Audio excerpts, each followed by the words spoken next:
My husband is so sad. It's my fault. No, it's not your fault. It is.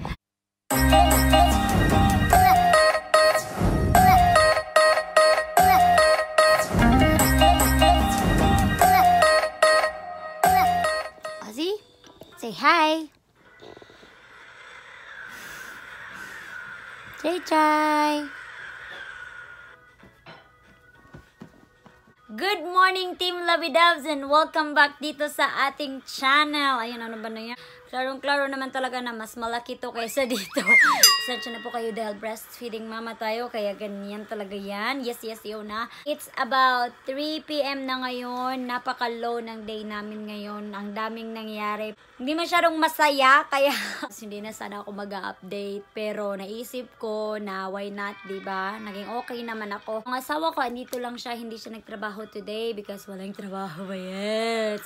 So, naglinis na lang kami dun sa garden namin. Ang dami namin ginawa dun. So far, so good. Kasi magsisimula na naman ako sa aking pag-garden. Malapit na ang summer, kaya gagarden na naman ako. Wala naman tayo masyadong chismis dahil walang ganap talaga. So, yun na nga mga labidas. Kaninang umaga, umising kami ng bonggang-bonga na sobrang saya. Thank you pala sa mga nag-comment kung ano ang Tagalog ng centipede. Nakalimutan ko lang kung ano yun, pero babasahin ko yun ulit. Ano mga labidas? Labidas. Ang lar naman ang lola nyo mga labidas. Oh, yes na, uy, okay na. Ano ba ang pinagsasabi ko dito? Wala nang kwenta. Tumahimik daw ako, sabi ni Ozzy. Aray ko. Ayan si Ozzy. Hey, what is it? Minala na ka ng asawa ka ng tacos. Yaw. Tari, come on.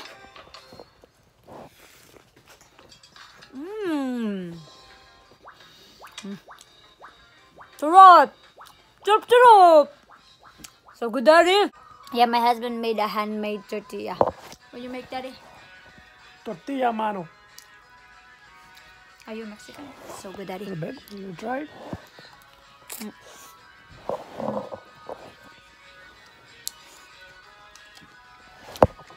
Wow. A couple that eat together, you taste together.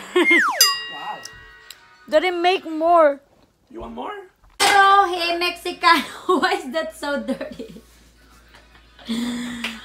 Pagpasensyaan nyo na ganito pag ang asawa mo nagluluto. Yeah, magluluto. Yeah, magluluto. Magluluto. Say, ako ay nagluluto. Nagluluto. Ako ay nagluluto. Ako ay nagluluto. Masarap? Masarap. Ako? Ang sarap. Ang sarap sa... Baby? Ikaw, Pilipino lang lang, uy. Ikaw Mexicano, oy? Na, Pilipino. Na, you Mexicano. There's no more cheese. Yo. Let's dig in. When you marry a Mexican girl. Sabi daw, bil na ako. Hulog ka na! Hulog ka! Ay! Si Ozzy nahulog kanina sa bed. Grabing dugo ng ano niya, bibig. Luwi ka yung mga labidag, bro. Okay naman siya karon. Natarantar taon ako, eh. Mukbang. Come on, let me dab sa ganito ng tortilla. Come on, let me dab sa ganito. I'm just showing them my chicken. Come on, let me dab.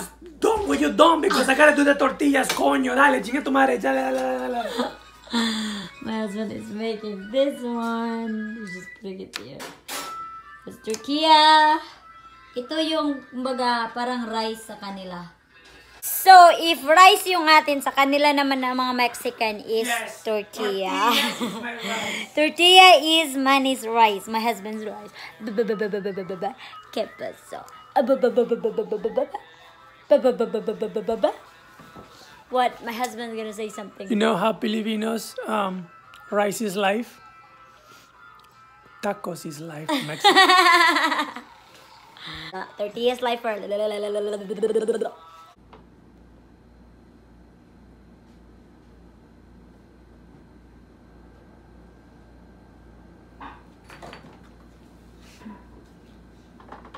lang siya naglalaro. Ayan. Ooh, good job. Vlogging. Grabe mga labidab, si Ozzy, iyak ng iyak. Kakatapos lang naman niya umiyak kasi why? Kapasok. Go to daddy. Anyway, I'm gonna look for it. Nagka-cranky siya mga labidabs kasi masakit na siguro na naman. Nawala ng effect ng Tylenol. Not a good day. Nakaka-stress out. Iba talaga pag anak mo na ang sasaktan. Parang buong mundo nyo nasasaktan na din. Pero life must go on. Kailangan mong maging, panatag. It's strong ba para sa kanya ka. Kung iiyak ka, paano na lang, diba? Sorry mga labidabs kung itong vlog na to ay hindi masyadong energetic. I try na maging okay pero hindi talaga namin mapigilan na maapektuhan kay Ozzy. It doesn't look like swollen pero alam ko nasasaktan siya kasi yung gums niya namumula talaga siya. Ingat-ingat na lang din next time. Daddy, make sure Ozzy doesn't come. Labidabs! Daddy! I bake a chicken and then I broil it. Mang inasal. Pero, sabi ko sa asawa ko, smells like fish. Nasunog na pala ang aking manok. Pero mga labidabs, kumain na kami ng asawa ko. So, sinong kakain ito? My husband said na i-keep ko lang daw kasi kakainin niya sa one of his baon. But, yeah. Let's try it.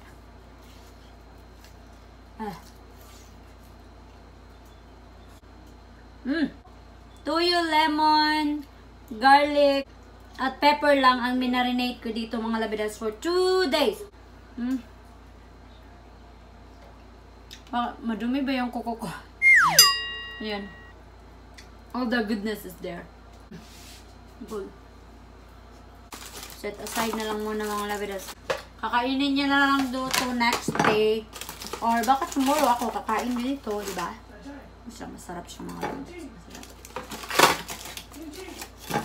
Out. Yung asawa ko masyadong naapektuhan sa pagkahulog ni Ozzy. And we decided to take Ozzy to the park kasi hindi pa naman siya masyadong madali mga labidabs. Kaya yes, dadalhin namin siya doon para makapaglaro at makalimutan ang sakit ng kaniyang gums na nasamad. My husband is so sad. It's my fault. No, it's not your fault. It is. Biniblame niya ang sarili niya mga labidabs kasi nakita niya si Ozzy na pababa sana ng bed. Tapos nakatayo lang siya. Hindi siya pumunta kasi nag-expect siya na alam na ni Ozzy kung paano bumaba. Kaya yun. Tapos nahulog. Di naman nahulog si Ozzy. Parang out of balance lang ba. Tapos na yung gums niya sa isang part ng bahay. Kaya ganun. Are there like butt baby wiping over there? I think, yeah. Parents life. May mag-asawa na nagkikli ng poopy ng anak nila doon sa nilagay nila sa car sa likod. That's so cute. Let's go! We're here now.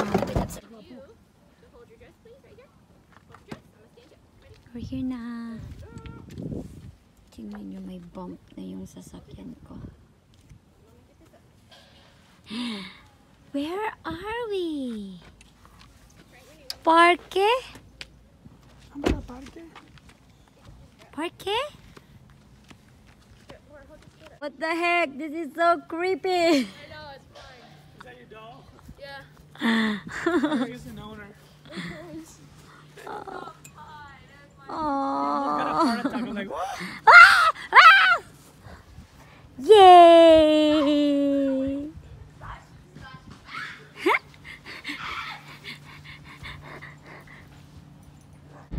At finally, madilim na, kaya pauwi na kami, pero we are disappointed. Disappointed daw kasi alas 8 naman dapat mag-close yung park, pero alas 6 pa man ngayon, 6:30 pa, tapos yung parang security guard pa sinabi na, oh, we're gonna close na. But yeah, it's okay na din kasi umuulan mga labidabs. So, perfect timing lang din. We saw some of our friends there. Tapos andun yung bata. Andun yung anak din nila. So, biskay naglalaro na sila ng bonggang-bongga ni Ozzy. Ay nako, sinita naman kami na kailangan na daw namin umuwi. But anyway, there's always next time. Right, baby?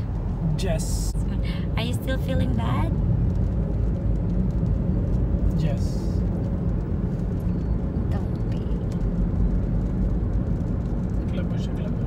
Eklabush.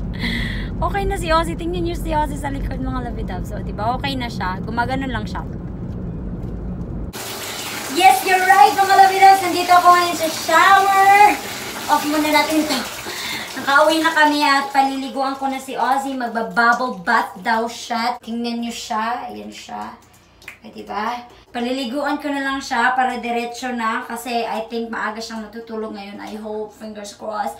Hanggang dito na lang aking ka-etchosan mga labidabs. Pasensya na kayo at wala masyadong ganap. I promise tomorrow babalik na naman ang ating sigla. It's just today na parang nawi-weak ako kasi alam nyo nangyari sa anak. Pag anak na talaga ang pinag-usapan, alam nyo na yan, naiintindihan nyo na yan. But yo, I'll see you again tomorrow. Team Labidabs, I love you all. God bless and bye!